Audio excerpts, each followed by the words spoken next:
Hey, how's it going, YouTube? How y'all doing today? As of last night, I am officially completely out of grain. I fed everything that I had left to the animals last night. So this morning, that cross fence is gonna get finished up. I got these, I got 19 bales of this soybean hay left over. That cross fence is getting finished up this morning. And then on Tuesday, I'm going to have my shipping container fitted with ports so that I'm able to dump grain into them. And then on Wednesday, somewhere around Wednesday or so, Wednesday, Thursday, I will be looking to get a load of corn in here. So I'll be getting a load of straight corn put into that shipping container. But I need to open a new credit line before then too. So I got a lot going on. I'm gonna be looking to do that on Monday. But as of right now, I know that I was saying earlier that my plan for next year was to make $40,000 on this farm, but I already made more than $40,000 on this farm this year. This year, it looks like I'm gonna do about $50,000 of not net profit. I'm gonna do about $50,000 and about 30,000. Well, I'll do about $45,000, $45 to $50,000 in gross revenue, and about I'll have had about 18,500 in expenses. So I'll do somewhere around $30,000 of net profit this year on this farm. So I'll have netted a profit of $30,000. If I don't pay off anything, like if I don't pay off my truck, I've been thinking about what am I gonna do with the money, because here in about well, okay, so here's the thing about money, right, is that I can turn my investments into money at any time that I want. Cattle is a very liquid market. As long as people are eating beef, people will buy cattle. So I can turn my cattle into money any day of the week except for Sunday. And so if I don't need the money, I don't turn the cattle into money, because the longer I hold on to the cattle, as long as I take care of them, their value will go up. And so every day that I hold the cattle, their value is going up. And so that's the thing about the cattle for me, is that I unless I need money, I would rather hold on to the cattle, because the cattle, they'll be worth a few more dollars every single day as long as I take care of them, as long as I feed them.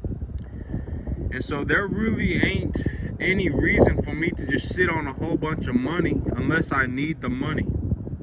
And so if I liquidated my investments, if I sold this stuff, or not sold this stuff, but sold the animals, if I fed them this and then I just sold them if I just sold the animals, I'd probably have about $30,000 in my bank account. And so my big plan with the 30,000 was that I was going to use half of it to pay off my truck, and then I was going to sit on half of it, because if I took a loan for $50,000 from the bank, and the bank said, hey, you're going to have to pay me $500 a month, I'll give you the 50,000, but you're going to have to pay me $500 a month, then I would need capital to pay the bank back until I got paid again. And so I think that I'm going to get paid again around January, February, March, something like that of next year. So if I pick up animals this year in September, I won't be making money on them until about January, February, March or so of next year. If the feeder cattle market holds steady, I would be willing to raise the animals to a higher weight. But if the feeder cattle market starts dropping, then I would want to get the animals back to market. I would want to put weight on the animals as fast as possible, and then take them back to market. And so my big thing right now is, well, it all depends, right? Because if I hold on to the animals for 3 months, and the feeder cattle market starts falling pretty bad, I would want to take them back to market. But if I hold on to them for 3 months, and at the end of the 3 months the feeder cattle market has held steady or has even gone higher, I would be willing to hold on to the animals until a higher weight. Because unless there is something happening, like I am having a difficult time in the market. Well, personally, it's very difficult to have a difficult time in the cattle business if I'm able to grow grass. A farmer that's able to grow grass efficiently and effectively, I mean, it's very difficult to have a bad time in the cattle business because the grass is so cheap. If I grew grass myself, like one of these bales right here, I paid $90 a bale for one of these bales right here. I paid $205 a ton delivered, and so it turned into about $90 a bale. But if I grew this much grass myself, it would cost me like $20. Because if I grew the grass right and it cost me $20 to grow the grass, it cost me another $5 to put the net wrap on it. It costs another $15 per bale to have it hauled, and then it would cost maybe $10 a bale for the equipment, and then the farmer is gonna want about $30-40 a bale of net profit for all the trouble. Because it takes a lot of expertise. Growing crop, it takes a lot of expertise. And so when I see somebody do something like this, when I see somebody grow a crop like this, I know that they're a very good farmer. That they know what they're doing. But the thing I don't like about feeding soybean and stuff like this, some people even feed cotton. From my understanding around here, there's a lot of cotton here in Texas. And I can go down the street about half an hour away, and I can pick up metric tons of cotton hay if I felt like it. They sell cotton hay for it's like $125 a ton. But the reason I don't feed cotton, and the reason I don't really like feeding soybeans and stuff too, is because this stuff, it gets a lot of soybeans and stuff and cotton. They tend to get a lot of chemicals sprayed on them, like pesticides and stuff like that. And so, but I mean, my cattle don't seem to have any issues on it, and they seem to really like it too. They really like eating this stuff. And so I don't really, well, I mean, and I was told by the man who sold me this hay that one of the sale barn owners, one of the people a man who owns a sale barn, a big sale barn around here, he feeds this stuff to his animals. And so that was one of my big things that I was like, okay, this is probably safe to feed to the cattle. And I fed it to the cattle, and I haven't had any issues on it so far. So my big plan right now is I'm gonna get a load of corn dropped in here. But if I want to get corn dropped in here, I need a line of credit. Because my big thing right now is that I'm gonna see how much cash I have. I'm going to see what my credit looks like. I'm gonna utilize the cash just enough to reduce my credit burdens. So I'm going to increase my credit score, and I'm only going to utilize enough cash to increase my credit score enough to where the bank is willing to give me a low interest zero collateral loan. And so I'm looking for a zero collateral, low interest loan, and the only reason that I'm only going to be utilizing enough capital to pay off enough debts to raise my credit score enough to where they will give me that. But I'm going to pay off all of my credit lines first. I'm going to leave my truck for last, and then I'm going to see what my credit looks like, and then I'm going to go from there. Because if I bring in a lot of animals this September, and let's say I pay, let's say the bank gives me $50,000, and I pay them $500 a month, I may need to pay them $500 a month for it may go even up to 7 months. I may hold these animals from anywhere between about 3, 4 to 7 months, and so that'll be about $3,500 right there that I'll need to pay the bank for lending me the money. And so, well, I'm gonna have to see. I'm gonna be I'm gonna be able to pay off the rest of my cattle debt this week, and then everything else is gonna be net profit going into my pocket. And I would anticipate that I'm gonna have about $30,000 of net profit after I sold these cattle and paid off my debts. I'm gonna have about $30,000 going into my pocket. And my big plan right now was to utilize half of it to pay off my truck. But I'll have to see.